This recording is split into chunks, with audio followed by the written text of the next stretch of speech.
Abdul Fattah, and his evaluator is Toastmaster, should I say Sir Lansing D'Souza? So go ahead, Lansing, with the objectives of the speech. Yeah, Speaker Abdul Fattah has got an interesting one, something that has always been up my alley. And he's going to have his character coming out large. It'll resonate today, ladies and gentlemen, because he's got to manage a difficult audience, right? So here's the purpose.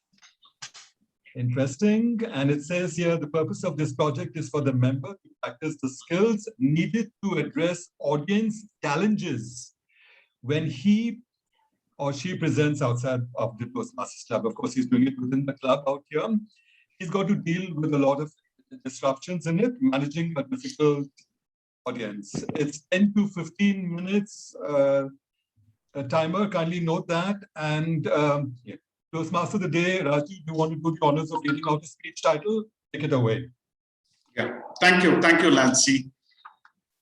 Our second speaker tonight, when I seen him for the first time, I said, wow, I felt like raising a toast. But every time he disappointed me because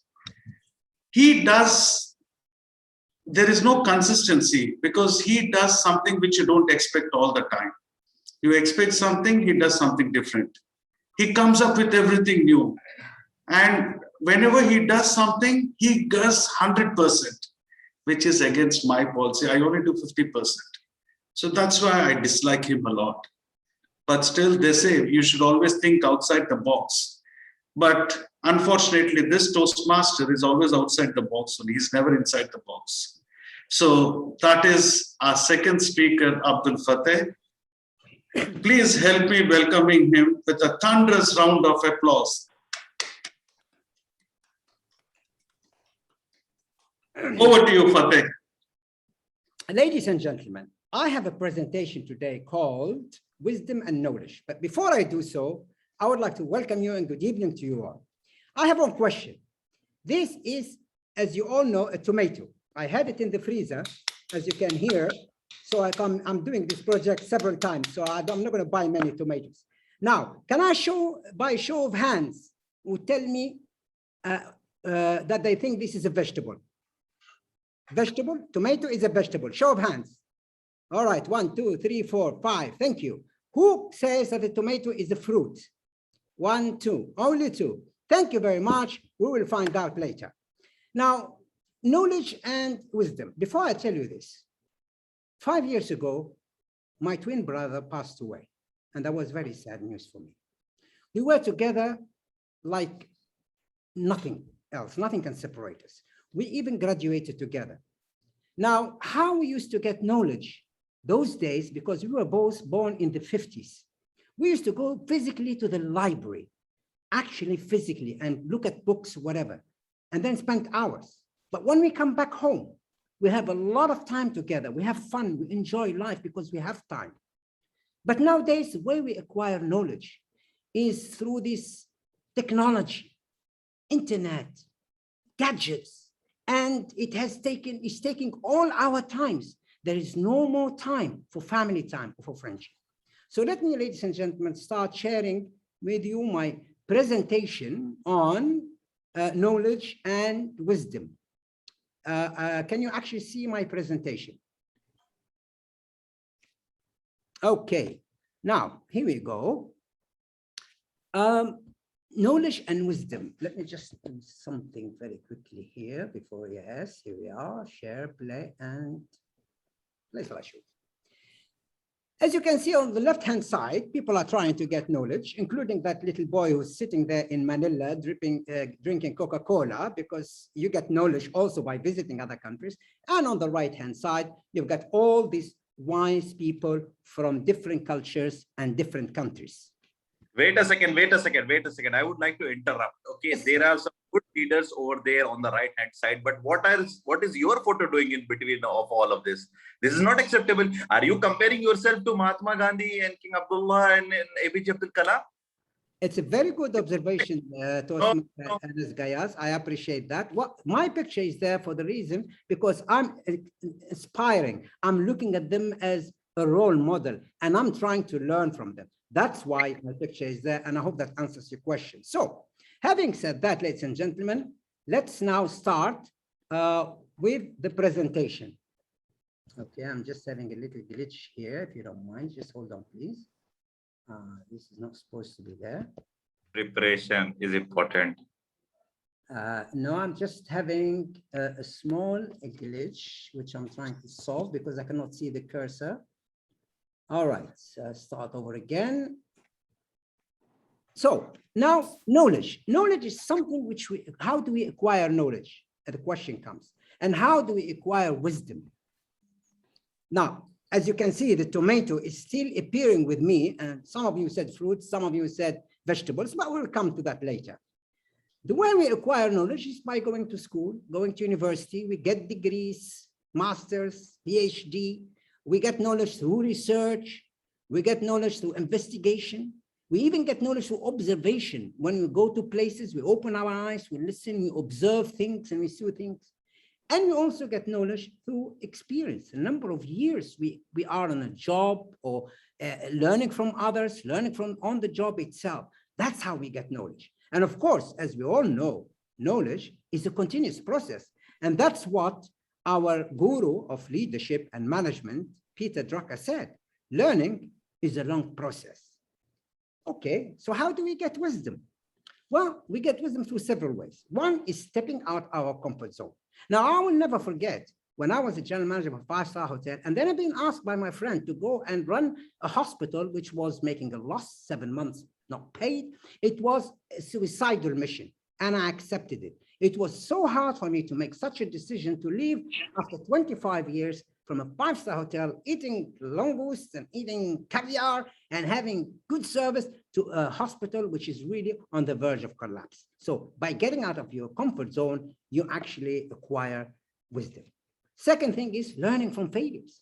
You know, they always say success is always found in a pile of mistakes, in a pile of failures. We fail because we have to try new things. That's why we fail. And once we fail, the most important thing is that we learn from our failures. Another way of getting wisdom is by being open-minded. Now, sometimes you have a discussion and somebody says something and somebody else says, oh yeah, but I don't agree. No, don't. Listen. You might learn from it. Even if you disagree with it, be open-minded. Listen to different cultures, different religions, different people from different places, because that's how you learn. And for that, you have to be a good listener. And we know that leaders are good listeners. If you are a good leader, you are a good listener. And that's what they teach us in Toastmasters. Listening is very important. That's why we have a listening master. And having foresight and intuition. It's very important. It's very important that a leader can have a vision. A leader can see things, can have intuition. And that is part of wisdom. Now, all this combined together will give you experience and will give you mastery of crisis. Anytime you have a crisis, you can actually face it because you are a courageous person. You're a person who actually can step out of his comfort zone. And you're a person who are not afraid of failures. And you're a person who's open-minded. And if we look at what Aristotle, and we all know who Aristotle is, said, knowing yourself is the beginning of all wisdom. It's very important that we understand that. Now, having said that, what is the difference between knowledge and wisdom? Because sometimes people do mix up. Oh yeah, that guy is really knowledgeable, you know, and he's very wise. Hang on just a minute. There is a difference between those two. Now, we all know when we heard the expression, knowledge is power. You have knowledge, you have a degree, you present your CV, everybody will take you because obviously you are a very qualified person, you're a very knowledgeable person. But wisdom is the choice to use that power. You can have somebody who is actually very knowledgeable. He's got a number of certificates and he's a PhD, but yet when he's in a situation, he won't be able to use that knowledge. he might make the wrong decisions. Take an example. For instance, a leader who actually reprimand an employee in front of his colleagues, okay, well, I'm sorry, it's not wise. Because the best thing to do is to pull him, say nothing, even if in a meeting and you say something wrong, pull him aside later on, sit with him one-to-one, praise him, and then say, by the way, you did 1, 2, 3, 4, 5, 6. That is wisdom. And we said, knowledge is knowing what to say. Of course, because you learn. If you're an engineer, you're a physician, you're a leader, you have learned. You've got the knowledge, you've got the know-how. But knowing when to say it and how to say it, that's important. You know, just, you know, for every situation, you have to address the situation accordingly. Also, knowledge is you memorize, you learn, you have to learn, you go for an exam, you have to memorize things, and then obviously you get your degree. But you might not understand. You need to understand what you're doing and how it came, and so that you can use it. Last but not least, knowledge, it's about black and white. When they teach you, this is black and this is white. There's no in between, but this is not life. Are you perfect? Is any one of us perfect? Is any one of us black or white? We all have our little things. We all have our little secrets. We all have our little sex. This is not a kid's game. You know, this is my toy. You know, they don't want to share. It's mine. Wisdom allows for gray areas. Take an example, the rule of judges' anonymity. Now, everybody, yes. Same thing. Yes, same thing. Thank you for reminding me, Toastmaster Anas Gayat. I really appreciate it. So, why they made a clause in the rule saying when applicable? They left the gray area. So it's up to us to use our minds and say, hang on just a minute, I'm in a club. The club has, you know, contests and it has like 15 members. And we have 3 members who came from outside. I will not allow the contest chair to say, oh, our invisible judges, anonymous judges, while they can see us. We are the only strangers there with a piece of paper and pen. So that's why they left the gray area. So wisdom, while wisdom requires education, because obviously you have to get education, you get experience, and you become wiser. Education does not necessarily make people wise. You can, as I said, somebody who's well educated, but it's not necessarily can be wise. Now, the tomato, it came back. Now tell me, I want to understand what a tomato has got to do with wisdom. I was wondering, it came with us through all the slides. What is the knowledge and what is the wisdom of a tomato? Well, knowing that a tomato is a fruit, ladies and gentlemen, not a vegetable. You know, because vegetables have roots, have leaves, okay? But fruits have seeds. And a tomato is part of the fruits. Now that's knowledge. Now we acquire a new knowledge. So where is the wisdom then? Well, the wisdom is knowing not to put it in a fruit salad because it's a fruit. We have to put it in a salad. That's the wisdom. So happiness, this is what Mahatma Gandhi said. Happiness is when what we think, what we say, and what we do are in harmony. And that's the combination of knowledge and wisdom. Now, ladies and gentlemen, I would like to thank you. And I would like to say one more thing before I conclude.